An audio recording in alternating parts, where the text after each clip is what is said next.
Bienvenue dans cette nouvelle vidéo Planifie avec moi le mois de mars 2025 dans ton bullet journal. Ici, on fait du bullet journal simple, efficace, rapide et imparfait. Tu ne trouveras pas de jolis dessins, tu ne trouveras pas de peinture, rarement du collage et du washi tape même si ça arrive, éventuellement un peu de stabilo quand j'ai le temps.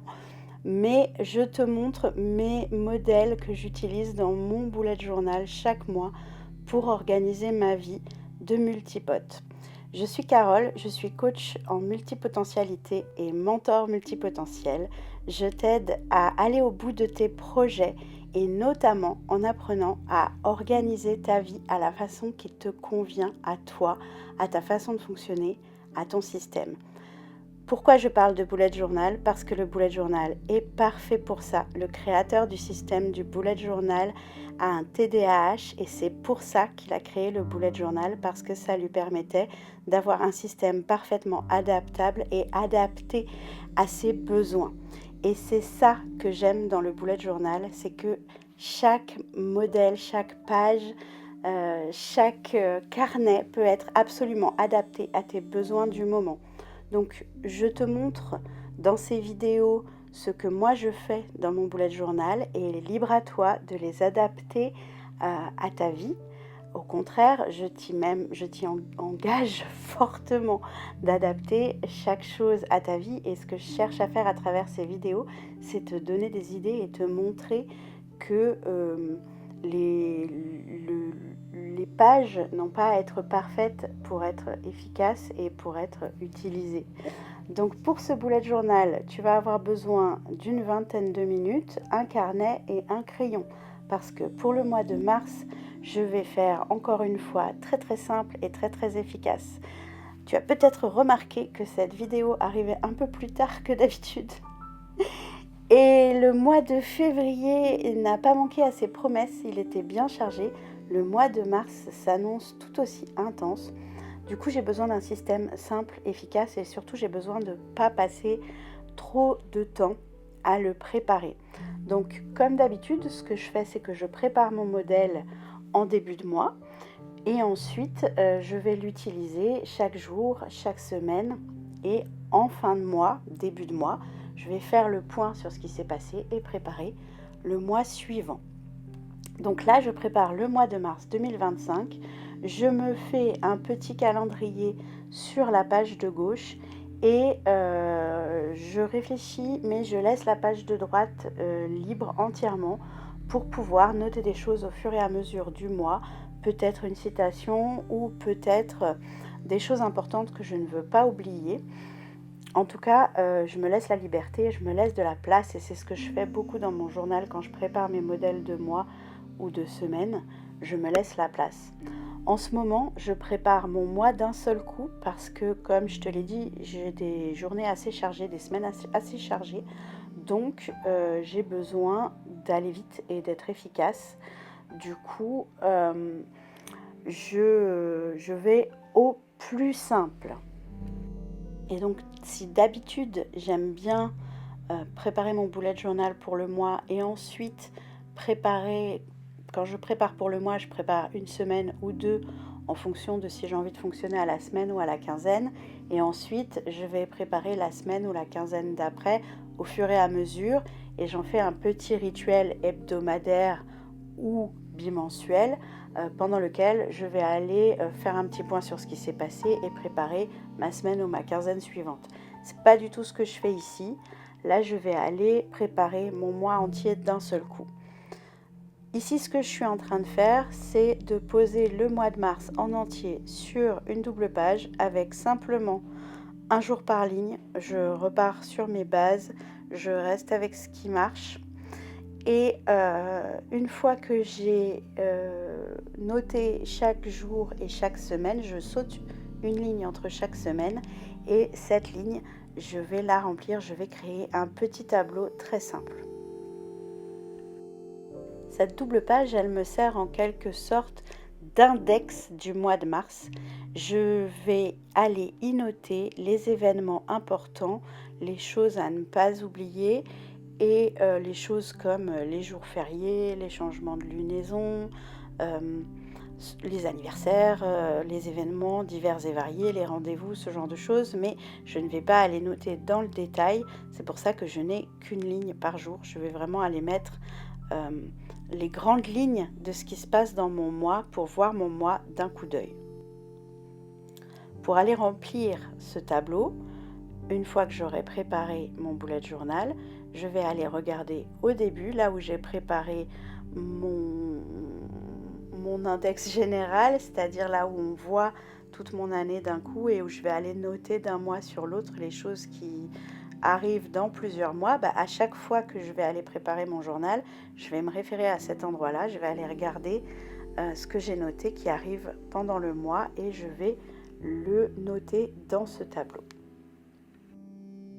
En ce moment, je ne le fais pas, mais on peut tout à fait utiliser un code couleur. Je le fais parfois quand on veut mettre plus d'informations, qu'on n'a pas envie de prendre plus de place, qu'on veut rester sur une ligne par jour, mais qu'on veut mettre un tout petit peu plus d'informations.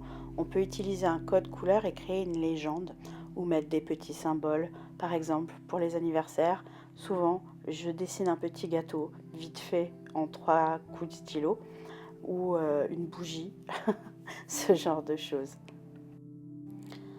Sur la page suivante, je vais aller tracer un tableau qui va me permettre de faire une réflexion sur le mois précédent. Donc une réflexion dans le sens revenir sur ce qui s'est passé, prendre mes photos, mon agenda, mes journaux, tout ce qui peut me servir à me remémorer ce qui s'est passé dans le mois et je vais aller faire un point très simple en 4 étapes. Donc je vais diviser ma page en 4 tout simplement. Alors bien évidemment, je prépare le mois de mars et j'ai noté février, donc je mets un petit coup de blanco et je corrige. Parfois je ne m'en rends pas compte sur le coup et je m'en rends compte en remplissant mon journal que je me suis trompée de mois ou que j'ai décalé les chiffres. C'est pas très grave, honnêtement, c'est normal et ça arrive tout le temps. Donc je vais aller créer ce tableau et je vais simplement aller mettre les symboles à l'intérieur de chaque case qui représente une question à laquelle je vais répondre dans chacune des cases. La première est un plus pour qu'est-ce qui s'est bien passé. La deuxième est un moins pour qu'est-ce qui s'est moins bien passé. La deuxième est un plus égale plus pour qu'est-ce que j'ai envie de faire plus ou différemment. Et la dernière est une flèche pour qu'est-ce qui arrive à l'horizon. Je laisse également une page vide pour pouvoir détailler un peu plus si j'en ai envie à côté de mon tableau et faire un point complet, un bilan et un point sur mes objectifs de manière à pouvoir préparer le mois qui arrive dans mon bullet journal avec ce que j'ai envie de faire, comment j'ai envie de le faire et qu'est-ce que j'ai envie de corriger par rapport au mois dernier. Donc sur la page d'après, très logiquement, je vais aller travailler sur mes objectifs. Il me semble que j'ai fait un petit peu le même layout, le même modèle le mois dernier. De manière générale, je suis restée sur ce modèle-là. Pour le coup, je ne vous montre pas grand-chose de différent ce mois-ci, mais je reste sur ce qui a fonctionné pour moi le mois dernier. Et puis on verra pour la prochaine vidéo parce que le trimestre sera terminé et mon carnet aussi. Donc en changeant de trimestre, je vais changer de carnet et je vais pouvoir vous proposer un petit peu des choses différentes et tester d'autres façons de faire. Sur cette page projet, je la divise en 3 pour mes 3 projets principaux. Là, j'ai marqué étape 1, étape 2 pour détailler 2 étapes de chaque projet parce que je sais que je ne pourrais pas avancer beaucoup plus sur chaque projet. Donc, je me suis mis 2 points importants sur lesquels je vais avancer et aller détailler un peu plus pour chaque projet derrière. Mais voilà, pas plus parce que je sais que je ne pourrai pas faire beaucoup plus. Déjà, si j'arrive à faire ça, ça sera génial. Donc je ne veux pas me mettre trop de pression, je veux pouvoir y aller un pas après l'autre, mais avancer. Sur la page d'en face, je vais aller noter ma liste maîtresse. Donc c'est simplement une page où je vais aller faire le vide de mon cerveau. Je vais noter tout ce que je pense que j'ai à faire, tout ce qui est dans ma tête, en tout cas tout ce qui me vient à l'esprit en vrac. Et ensuite, cette liste, je vais m'en servir pour, avec des stabilos, la réorganiser par catégorie, par importance, etc. Et noter ce que j'ai à faire au fur et à mesure dans le reste de mon bullet journal. Une fois que ces pages sont terminées, j'enchaîne tout simplement sur les pages des semaines. Donc là, comme le mois de mars commence un week-end, je me suis laissé deux grandes lignes pour mon week-end. Je vais plus peut-être aller noter un peu de journaling à cet endroit-là. Je me laisse une double page aussi pour aller faire le point sur comment je me sens au début du mois. Mais pas beaucoup plus. Et ensuite, là, je suis en train de compter combien de pages il me reste pour être sûre que je vais pouvoir finir mon mois dans mon carnet, parce que j'en étais pas très sûre. Mais tout va bien, je vais arriver au bout pile poil. Il m'aura fait pile poil les 3 mois. Donc, il était parfait pour ce que j'avais besoin de faire ce trimestre-là. Voilà, donc comme je te disais, je vais faire tout mon mois d'un coup dans cette vidéo. C'est pour ça aussi que ça me prend 20 minutes. C'est que d'habitude, je prépare la première ou la deuxième semaine et puis ensuite je fais au fur et à mesure. Là, je fais tout d'un coup. Le mois dernier, j'ai tout fait d'un coup aussi. En ce moment, c'est plus facile pour moi. Ça me permet de pas avoir à m'en soucier tout au long du mois. Alors le mauvais côté, c'est que du coup, je peux pas changer au cours du mois si j'ai envie de changer la façon de noter mes semaines. Bon, ça, c'est pas très grave. Et puis, le deuxième mauvais côté, c'est que du coup, j'ai moins tendance à faire un point hebdomadaire ou un point bimensuel. Et ces petits points, ils m'aident beaucoup. Donc, je pense que pour le mois prochain, je vais essayer de ralentir un petit peu et d'avoir un peu plus de temps pour me laisser plus le temps de revenir à mon rythme naturel de bullet journal.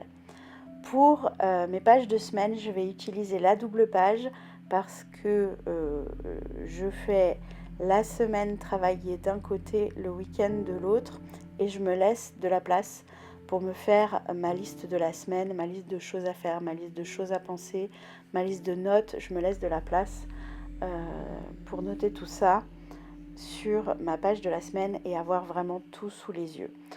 Donc comme ça, j'ai bien la place pour ma semaine de travail, pour bien noter tout ce que j'ai à noter. Et j'ai aussi de la place sur la page d'en face pour aller un peu plus noter ce qui me vient et explorer un peu, voilà. Donc à partir de là, je vais terminer la mise en place de ce journal en faisant semaine par semaine jusqu'à la semaine 14. Comme ça, je suis parée.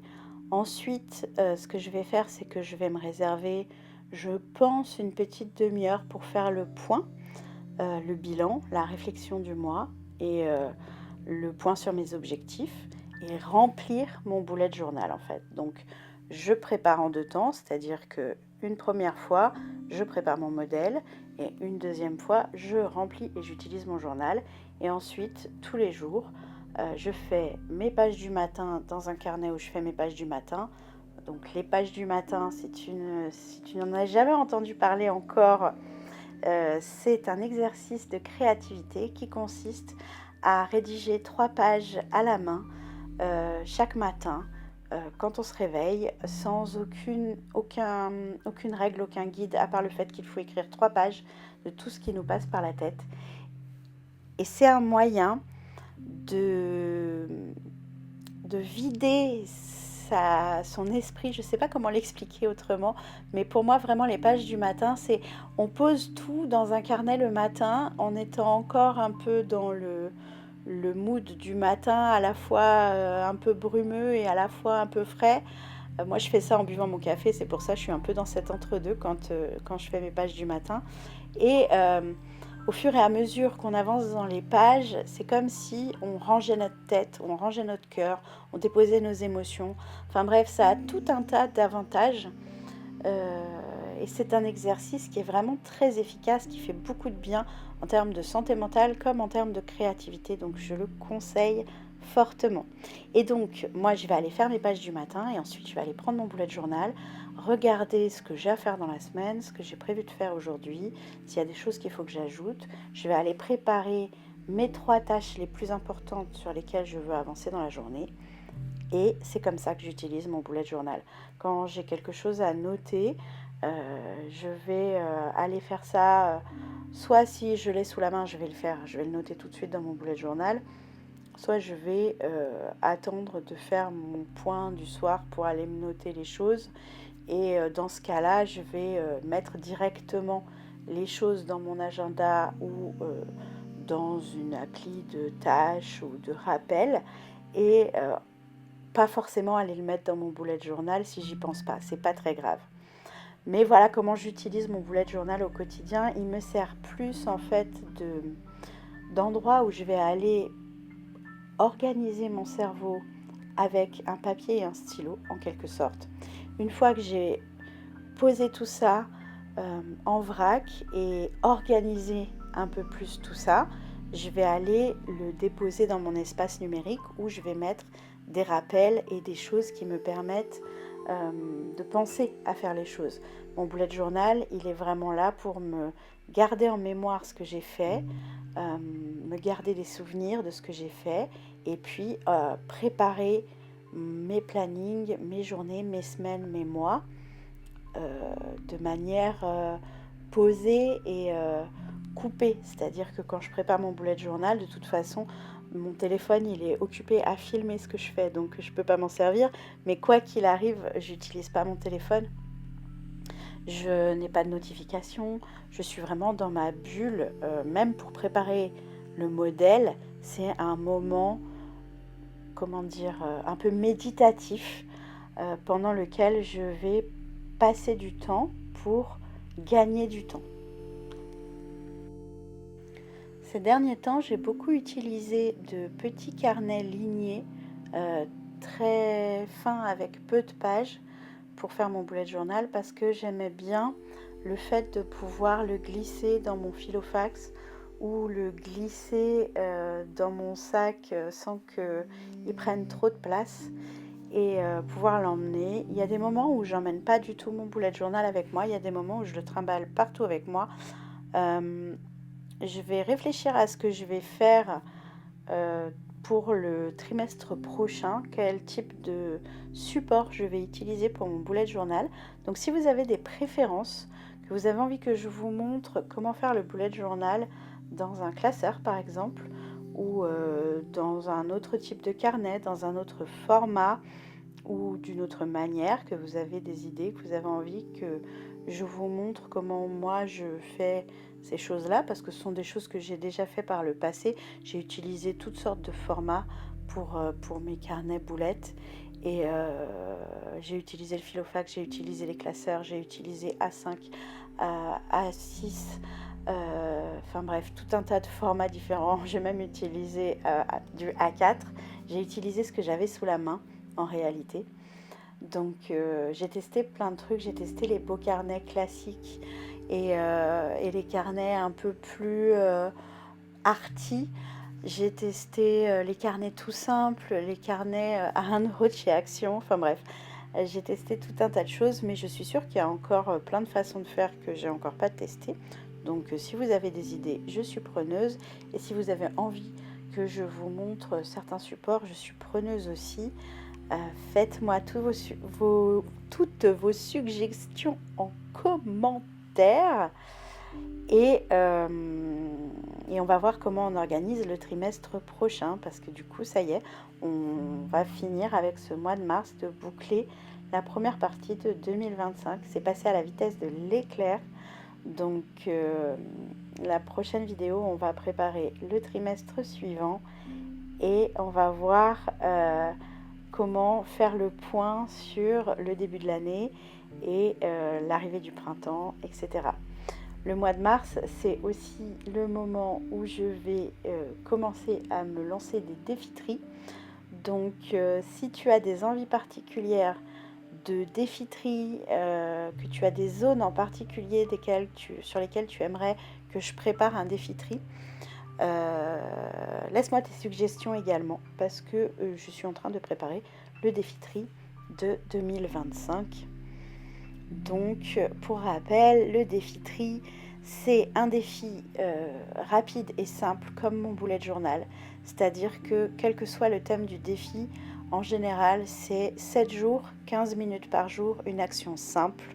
Et le fait de lancer le mouvement pour prendre une habitude, mais pas nécessairement faire 1 milliard de choses par jour, passer 1 heure sur un PDF pour répondre à des questions. Non, non, vraiment, les défis multi comme le défi tri ou le défi créativité sont toujours des défis très simples parce que on n'a pas le temps en fait. On n'a pas le temps forcément tout le temps de faire des énormes challenges de 21 jours, de 100 jours, même si c'est très efficace, même si ça fait beaucoup de bien.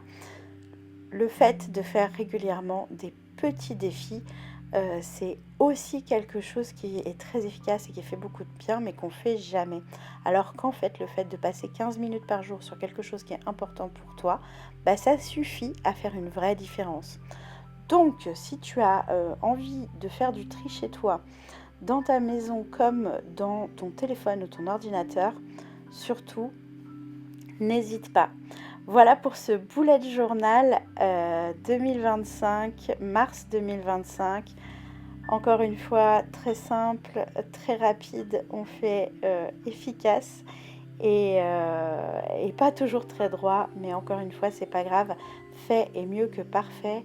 Et même si je pourrais utiliser des règles et plein de choses, pour l'instant, je ne le fais pas encore. J'essaye de m'améliorer sur le tracé de mes traits avec plus ou moins de bonheur. Et j'espère que cette vidéo t'a plu et que ce modèle du mois de mars t'a plu. Retrouve-moi sur Patreon pour le télécharger si tu veux. Je te dis merci d'avoir regardé cette vidéo et à très vite